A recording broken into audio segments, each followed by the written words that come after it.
day 3 of our study of the books of Proverbs, Ecclesiastes, and Songs of Solomon. Today we're going to take a look at the book of Ecclesiastes. The words of the preacher, in other translations, is the words of the teacher. The words of the preacher, the son of David, king in Jerusalem. Vanity of vanities, says the preacher. Vanity of vanities. All is vanity. What does man gain by all the toil at which he toils under the sun? A generation goes and a generation comes, but the earth remains forever. The sun rises and the sun goes down, and hastens to the place where it rises. The wind blows to the south and goes around to the north. Around and around goes the wind, and on its circuits the wind returns. All streams run to the sea, but the sea is not full. To the place where the streams flow, there they flow again. All things are full of weariness. A man cannot utter it. The eye is not satisfied with seeing, nor the ear filled with hearing. What has been is what will be, and what has been done is what will be done.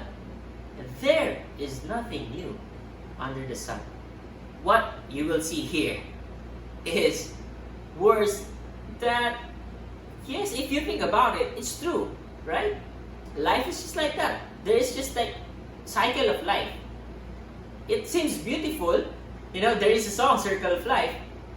But in a sense, if you take the perspective that the teacher or the preacher is taking here, think about it, yeah, there is this cycle of life. But life is just going round and round. What's the point? If we continue reading, you would even see here the vanity of wisdom. The same man who probably wrote the Proverbs said, I, the preacher, have been king over Israel in Jerusalem. I applied my heart to seek and to search out by wisdom all that is done under heaven. It is an unhappy business that God has given to the children of man to be busy with. Wow, what a thing to say. I have seen everything that is done under the sun, and behold, all is vanity and a striving after the wind. Seems depressing. Do a favor to yourself. When you read Ecclesiastes, do not stand up until you reach chapter 12, which is the conclusion. Because why? It's kind of depressing. There's that sad, depressing tone in the book of Ecclesiastes. There's that weary and tired tone. Even though the person who's saying this is obviously filled with wisdom because he knows what he's talking about. And he's right, he makes sense. But it seems sad. And, there's this kind of blames, like, God burdened us with these things. Why? The repeated phrase, vanity of vanities, in other translation it says, it's more direct. Meaningless, meaningless. Everything is meaningless. Even more depressing, right?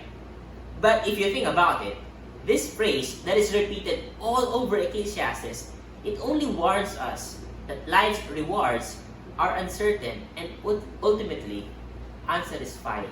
That leads us to the principle for today. What is that principle? Life in this world cannot satisfy us. Only God can.